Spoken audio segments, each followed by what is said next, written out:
خیر لیکن وہ مقصد تو تھا ایک پولیٹیکل گورنمنٹ کو کمزور کرنا. اور میرے پاس فرسٹ ہینڈ نالج ہے اس حوالے سے. وہ علماء جن کو جا کے ان لوگوں نے, نامعلوم افراد نے جا کے ابھارا کہ آپ نے اس دھرنے میں آ کے بیٹھنا ہے, انہوں نے مجھے خود بتایا. اور پھر بعد میں ظاہر ہو گیا جب ایک بندے نے ٹویٹ پہ بھی لکھ دیا کہ پاکستانی فوج جو ہے وہ ختم نبوت پہ ایمان رکھتی ہے, اور عوام خوش ہو رہی ہے. آپ کو پتہ نہیں ہے کتنا زہریلا انجیکشن اس نے لگایا ٹویٹر کے اوپر. وہ یہ کہنا چاہ رہا ہے کہ صرف فوج ختم نبوت کو مانتی ہے, سٹنگ پرائم منسٹر, اس کے سپورٹر سب کے سب ختم نبوت کے دشمن ہیں. یہ وہ بتانا چاہ رہا تھا آپ کو. اس نے مرنا نہیں ہے. ایک دوسرا آ کے وہاں پہ ہمارے ٹیکسز کے پیسے ان لوگوں میں بانٹ رہا تھا, وہ بھی اپنے انجام کو پہنچ چکا ہے. دیکھیں یہ دنیا میں آپ کو اللہ نے دکھایا ہے کہ جو اس طرح کی سازشیں کرتے ہیں نا, ان کی اخیر بڑی پیڑی ہوتی ہے. پیسے بانٹ رہے, ہمارے ٹیکسز کے پیسے ہمارے بچوں کو سکول جانے سے روکنے کے لیے بانٹ رہے, ہمارے مریض ہاسپٹل نہ پہنچ سکیں اس کے لیے وہ پیسے بانٹ رہے کہ شاباش بیٹھے رہو ادھر, یہ پیسے رکھو, آندہ بھی جب ضرورت پڑے گی تو میں بلاؤں گا. اور پھر وہ اس وقت بھی آگے جب ان کو ضرورت نہیں تھی اور ان کے گاٹے آگے فٹ ہو گئے. احسن اقبال صاحب کو جب گولی لگی, نواز شریف صاحب کے اوپر جوتی پھینکی گئی, خواجہ آصف صاحب کے اوپر سیاہی پھینکی گئی, یہ اسی مذہبی بنیاد کے اوپر. اس وقت تو لوگ بغلیں بجا رہے تھے کہ جی ان کے ساتھ یہی ہونا چاہیے. اب اسی چیز کو یوز کیا گیا جب خان صاحب کے خلاف, میں لفظ استعمال کر رہا ہوں, یوز کیا گیا تاکہ پی ٹی اے والے ناراض نہ ہو. بہرحال وہ آڑ تو لی ہے نا, خان صاحب تو مذہبی سٹیٹمنٹس میں اس سے مس ہینڈلنگ تو ہو جاتی ہیں بہرحال, لیکن اس کو یہ رنگ دینا کہ وہ توہین مذہب ہے وہ غلط بات ہے. آپ اگنورینس اسے کہہ سکتے ہیں, توہین مذہب کا الزام نہ لگائیں. وہ جب کبھی بھی الزام لگا تو میں نے ہی ہمیشہ ٹرو پکچر لوگوں کے سامنے پیش کی, اور اب آپ کے سامنے ہے کہ وہی خان صاحب ہیں, اب وہ ان لوگوں کے قابو سے بھی باہر ہیں جنہوں نے انہیں لانچ کیا تھا. اور ہم نے تو بہت پہلے ہی بتا دیا تھا سرکار, ویڈیو میں نہیں بتایا تھا, اپنے دوستوں کو 2018 کے الیکشن والی رات بتا دیا تھا کہ اے تکو کردہ کیا ہے نا نال, اوتھے سٹے گئے نا, پانی بھی نہیں ملن لگا. یقین کریں مطلب ترس آتا ہے, اب یقین کریں ان کے اوپر ترس آنا شروع ہو گیا. لیکن پھر میں کہتا ہوں کہ یہ اللہ کی طرف سے مسلط ہوئے ہیں خان صاحب ان کے اوپر. ہاں, اور جب اللہ تعالیٰ کسی کو مسلط کرتا ہے نا, پھر وہ آسانی سے جان نہیں چھوڑتی جب تک کہ آپ اپنے سارے گناہوں کی سزا بھگت نہیں لیتے. یہ طویل قبلہ تو ہونی تھی, اس کے لیے کوئی ایک بندہ ایسا چاہیے تھا جس کی جڑیں عوام میں ہوں اور ینگ جنریشن اس سے محبت کرتی ہو, وہ آگے پیراڈائم شفٹ کرے.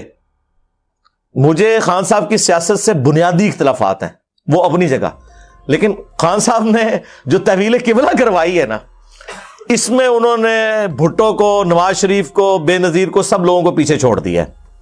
وہ بس بیانیے ہی بناتے رہے. لیکن پھر اس میں ظاہر ہے کہ جب ایسا معاملہ ہوتا ہے پھر غلوب بھی آ جاتا ہے, یہ نیچرل چیز ہے. اور اس غلوب میں بینیفٹ آف ڈاؤٹ دینا چاہیے, کیونکہ جب آپ غلوب میں جاتے ہیں اور کسی شخصیت کی توہین کو آپ پاکستان کی توہین شمار کر لیتے ہیں, اس شخص کی توہین کو جو خود آئین کو توڑ کے پالیٹکس میں کردار ادا کرے, جب اسے کوئی کرٹیسائز کرے تو کہتے ہیں جی یہ توہین ہوگی ہے جی پاکستان کے آئین کی. جو آئین توڑنے والا ہے, یہ تو اسی طریقے سے کہ ایک قاتل کو کنڈیم کیا جائے اور آپ کہیں جی یہ قاتل کی توہین کر دی آپ نے, بھئی جرم تو اس نے کیا تھا. اور پھر اگر کوئی بڑا ہے تو اسے بڑے دل کا مظاہرہ کرنا چاہیے. اگر آپ ٹھیک ہیں, صحیح گراؤنڈز پہ کھڑے میں, ہم سے سبق سیکھیں. دنیا کا کوئی مولوی نہیں جو میرے خلاف کلپ نہ بناتا ہو, تو کیا میں نے رونا پیٹنا ڈال دیا, یا کوئی نان اسٹیٹ ایکٹر میں نے بندے بھرتی کر لیے کہ جا کے ان مولویوں کو سبق سکھاؤ, علمی میدان میں مقابلہ کریں. اور ابھی یہ جو ہمارے نئے آرمی چیف آئے ہیں شاہ جی, سید عاصم منیر صاحب, اور انہوں نے خود تو خیر ابھی تک کچھ نہیں کہا, لیکن وہ اپنے چاہنے والوں کے ذریعے اور اینکرز کے ذریعے جو سٹیٹمنٹس دلوا رہے ہیں کہ فوج کا سیاست سے کوئی کردار نہیں. سرکار اس طرح نہیں ہم مانیں گے.